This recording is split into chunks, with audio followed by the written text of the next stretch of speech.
तो बोर्ड देख के घबराना नहीं है, आ चुके हैं एक्सप्लेन करने के लिए।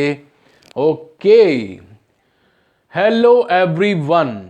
तो आज हम जो टॉपिक डिस्कस करने जा रहे हैं ये टॉपिक हमारा डायबिटीज मेलाइटस, जो हमारी ऑलरेडी एक वीडियो है वो आपको देखनी चाहिए अगर आपने नहीं देखी है, उसके साथ रिलेटेड है।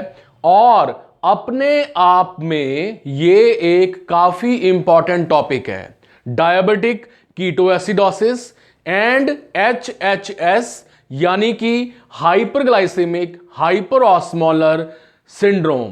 तो सबसे पहले हमें यह पता होना चाहिए कि ये जो हमारा डिसऑर्डर है DKA एंड HHS, हमारा जो डिसऑर्डर है ये या तो डिक्रीज्ड प्रोडक्शन ऑफ इंसुलिन के साथ जुड़ा हुआ है या फिर हमारी इंक्रीज्ड डिमांड ऑफ इंसुलिन के साथ जुड़ा हुआ है। डिक्रीज्ड इंसुलिन प्रोडक्शन की बात करें तो हमें पता है कि हमारे जो बीटा सेल्स हैं पैनक्रियाज के, वो इंसुलिन को कम बनाएं, एक तो। दूसरा, पेशेंट इंसुलिन लेना भूल जाए। तीसरा, पेशेंट को डायबिटीज प्री डायबिटीज है और वो इंसुलिन उसको पता ही नहीं है कि उसके अंदर बन भी रही है कि नहीं बन रही, तो यहां पे इंसुलिन की प्रोडक्शन कम हो चुकी है। तो हम जनरली DKA के सिम्टम्स को याद रखने के लिए 6 आईज को याद रख सकते हैं। 6 इसमें आईज आते हैं, ठीक है जी। साथ में नोटबुक रखिए, हाइलाइटर रखिए और यहां पे कुछ रखा हुआ है सब्सक्राइब बटन, लाइक बटन, अभी दबा दीजिए अगर आपने ये चैनल सब्सक्राइब नहीं किया है, ठीक है जी। आपके बहुत वीडियोस अभी आने वाले हैं, medical, surgical, pharmacy, pathology, genetics, बहुत बहुत एडवांटेज मिलने वाला है ऑल ओवर इंडिया और हिंदी समझने वाले बोलने वाले रीजन्स में, ठीक है जी। तो सबसे पहला आई मैंने बता ही दिया बातों बातों में, इंसुलिन की कमी, ठीक है। और सेकंड नंबर पे है हमारा इन्फेक्शंस, जैसे कि pneumonia, urinary tract infection UTI, gall bladder की इन्फ्लामेशन या इन्फेक्शन यानी कि कॉलीसिस्टाइटिस, यहां पे अगर हो जाए तो हमारे यहां पे इंसुलिन की डिमांड जो है वो बढ़ जाएगी, ठीक है। क्योंकि बॉडी में जब भी रिपेयर होती है, जब भी रिपेयर होगी, जब भी इंफेक्शन ट्रीट करनी है, ग्लूकोज की जरूरत पड़ेगी, इंसुलिन की जरूरत पड़ेगी, क्लियर है जी। उसके बाद यहां पे हेपेटोसाइट्स, हमारे हेपेटाइटिस हो जाए या फिर पैनक्रियाज की पैनक्रियाटाइटिस हो जाए तो भी यहां पे प्रॉब्लम आ सकती है।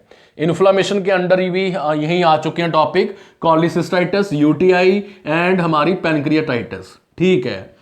फोर्थ पॉइंट की बात करें, इंटॉक्सिकेशन। किसकी इंटॉक्सिकेशन? ज्यादा अल्कोहल इनटेक, ठीक है। मान लो आज हम पार्टी तो बनती है, कह कह के पार्टी है, अब पार्टी तो अभी शुरू हुई है, ठीक है जी। और कोकीन, कोकीन जो है ये हमारा ड्रग है जिसकी इंटॉक्सिकेशन हो सकती है, ठीक है। और उसके बाद है इन्फाक्शन, मायोकार्डियल इन्फाक्शन जो है यहां पे हमारे ब्रेन में जो स्ट्रोक है, सेरेब्रोवास्कुलर एक्सीडेंट CVA, ठीक है जी। तो वहां पे भी रिपेयर प्लस हीलिंग करने के लिए ग्लूकोज की जरूरत जो है वो पड़ सकती है, चाहिए ग्लूकोज, तो भी यहां पे DKA या फिर हमारी HHS जो है वो हो सकती है ये कंडीशंस के कारण।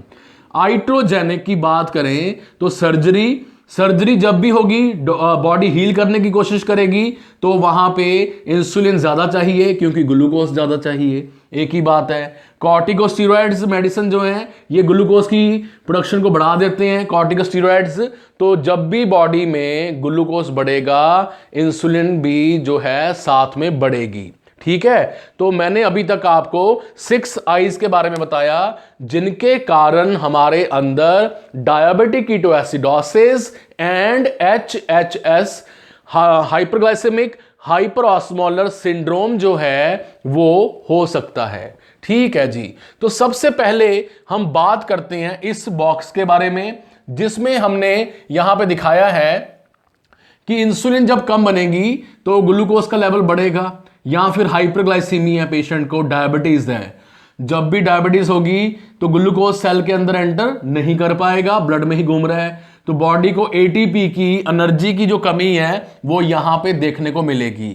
जब भी बॉडी को एनर्जी की कमी होगी, बॉडी सबसे पहले अपने पास जो प्रेजेंट सोर्सेज हैं, जैसे कि लिवर में प्रेजेंट है ग्लाइकोजन, इसको तोड़ना शुरू करती है।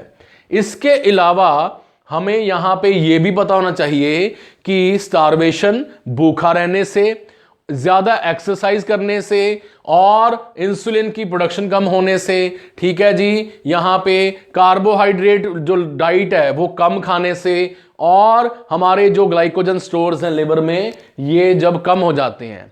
आपको यह भी पता होना चाहिए कि 24 आवर्स में हमारे ग्लाइकोजन स्टोर जो हैं लिवर में वो यहां पे कम पड़ जाते हैं, ठीक है, कम पड़ जाते हैं। ओके, उसके बाद बॉडी क्या करती है, फैट को तोड़ना शुरू करती है। एडिपोज सेल्स फैट को तोड़ते हुए हमारी बॉडी बनाती है fatty acid plus glycerol, fatty acid plus glycerol, जो कि बीटा ऑक्सीडेशन के द्वारा क्या बना रहे हैं, एसिटाइल को ए। और हमें अच्छी तरह पता है कि एसिटाइल को ए क्या बनाएगा क्रेब्स साइकिल के अंडर, एटीपी। जब ये क्रेब्स साइकिल सैचुरेट हो जाता है, बहुत ज्यादा एटीपी बनाने के चक्कर में बढ़ जाता है, तब साथ में बनती हैं दो प्रोडक्ट, जैसे कि acetoacetate plus beta hydroxy butyrate, beta hydroxy butyrate. इन दोनों को इकट्ठा बोला जाता है कीटोन बॉडीज, कीटोन बॉडीज, ठीक है।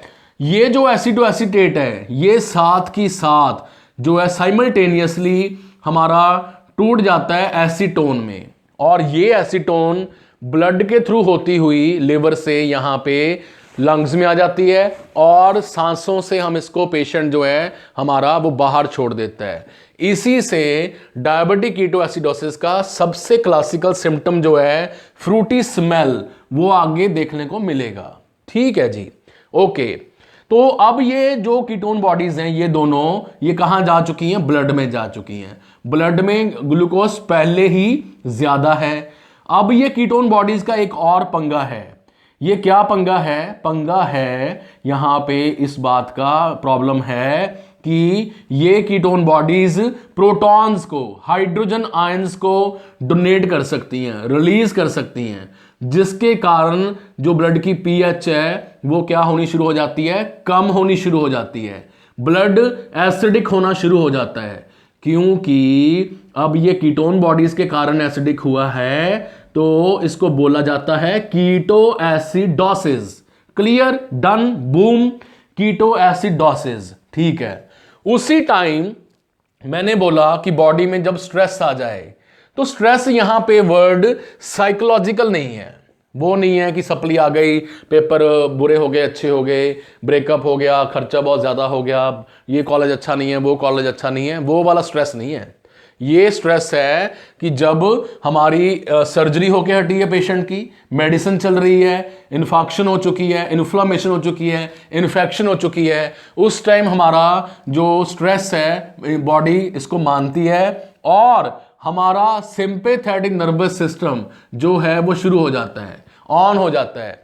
और हमें अच्छी तरह पता है कि सिंपैथेटिक नर्वस सिस्टम क्या रिलीज करवाता है, norepinephrine and epinephrine. Norepinephrine and epinephrine जो लिवर में प्रेजेंट ग्लाइकोजन है इसको तोड़ने का काम करता है, ठीक है, जिसके कारण क्या बनेगा, क्या होगा, ग्लाइकोलाइसिस, ग्लाइकोजन का टूटना, और इससे क्या निकलेगा, ग्लूकोज निकलेगा।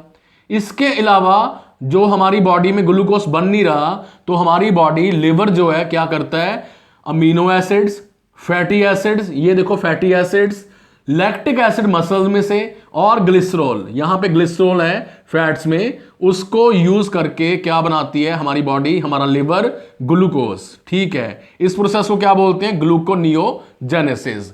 और यहां पे आपने ये भी बात समझनी है माय डियर स्टूडेंट्स कि एपिनेफ्रिन एंड नॉरएपिनेफ्रिन जो है प्लस ग्लूकागॉन यहां पे फैट्स को तोड़ के ग्लूकोज भी बना रहा है, ऑलराइट, ये हमने पहले ही पढ़ा हुआ है।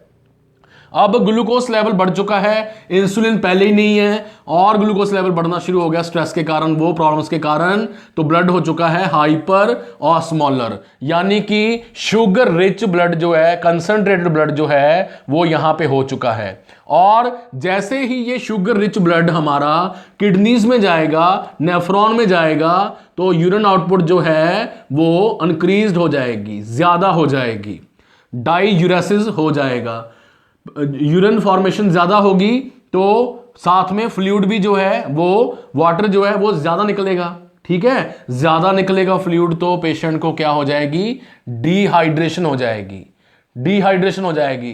ठीक है, स्किन में मॉइस्चर की कमी हो जाएगी, ड्राई स्किन, ड्राई माउथ जो है, जीरोस्टोमिया वो देखने को मिल सकता है। और ज्यादा पानी निकलने से ब्लड और ज्यादा गाढ़ा हो जाता है, ब्लड जो है वो और ज्यादा गाढ़ा हो गया, यानी यहां पे हो गया हाइपर ऑस्मोलैरिटी, हाइपर ऑस्मोलैरिटी। ठीक है जी, ब्लड की ऑस्मोलैरिटी इंक्रीज हो चुकी है, हाइपर कीटोएसिडोसिस तो पहले से ही था।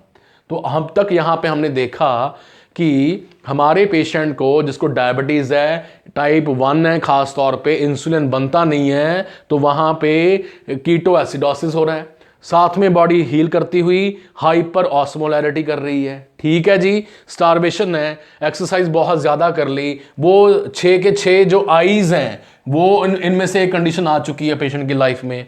तो यहां तक हमने इसको स्टडी किया। ठीक है, अब हम इसको समझेंगे थोड़ा सा, यहां पे ध्यान दीजिए कि डायबिटिक कीटोएसिडोसिस जो है ये अक्यूट है, यानी फर्स्ट डे ही स्टार्ट हो जाता है डायबिटिक कीटोएसिडोसिस। ठीक है, और ये किसमें पाया जाता है, टाइप 1 डायबिटीज मेलाइटस में, जो कि मैंने पहले ही पढ़ाया है कि उसमें इंसुलिन की कमी हो जाती है। और DKA में क्या क्या हो रहा है, यहां पे हमारा कीटोएसिडोसिस हो रहा है। ओके, और डिहाइड्रेशन जो है यहां पे देखने को मिल रही है, डिहाइड्रेशन। ठीक है जी, क्लियर है, ऑल राइट। बट जो हमारा HHS है, हाइपरग्लाइसेमिक, ब्लड शुगर ज्यादा, हाइपर ऑस्मोलर, ऑस्मोलैरिटी ज्यादा, सिंड्रोम, इसमें ये कब होता है, जब इंसुलिन की कमी का कोई चक्कर नहीं है। टाइप 2 डायबिटीज में मैंने यहां पे एक बार भी इंसुलिन का नाम नहीं लिया।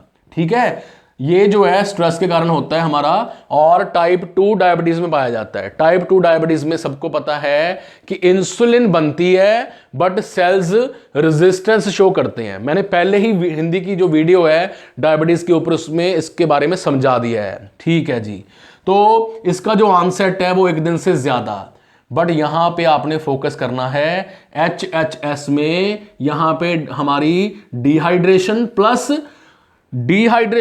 प्लस हाइपर ऑस्मोलैरिटी हो रही है, डिहाइड्रेशन प्लस हाइपर ऑस्मोलैरिटी हो रही है। ठीक है जी, क्लियर है जी, अब सबको समझ आ गया कि DKA क्या है और hyperglycaemic hyper osmolar syndrome HHS क्या है। ऑल राइट, तो अब इस बॉक्स के बाद हमारा लेक्चर शिफ्ट करेगा इस बॉक्स में, साइन एंड सिम्टम्स में। ठीक है जी, तो साइन एंड सिम्टम्स की बात करें तो जैसे ही कीटोन बॉडीज, ये दोनों बॉडीज जो है ब्लड में घूमती घूमती, हाइड्रोजन तो रिलीज कर दी इन्होंने, प्रोटॉन्स एसिडिक कर दिया ब्लड को, टंटा कर दिया खड़ा और पंगा डाल दिया ब्लड को, तो ये ब्लड घूमते घूमते आ गया हमारे ब्रेन में। ब्रेन में प्रेजेंट है यहां पे कीमो ट्रिगर जोन। ब्रेन में क्या प्रेजेंट है, कीमो ट्रिगर जोन, जो केमिकल स्ट्रक्चर ऑफ ब्लड के प्रति बहुत सेंसिटिव है, और यहां पे नॉजिया वॉमिटिंग जो है वो शुरू हो जाती है, पहला सिम्टम। दूसरा है कि ये जो हाइड्रोजन आयन कंसंट्रेशन है, प्रोटॉन्स हैं, ये अब इंक्रीज होते जा रहे हैं सेल्स के बाहर। सेल्स के बाहर कीटोन बॉडीज जब टूटेंगी तो क्या बनाएंगी, प्रोटॉन्स।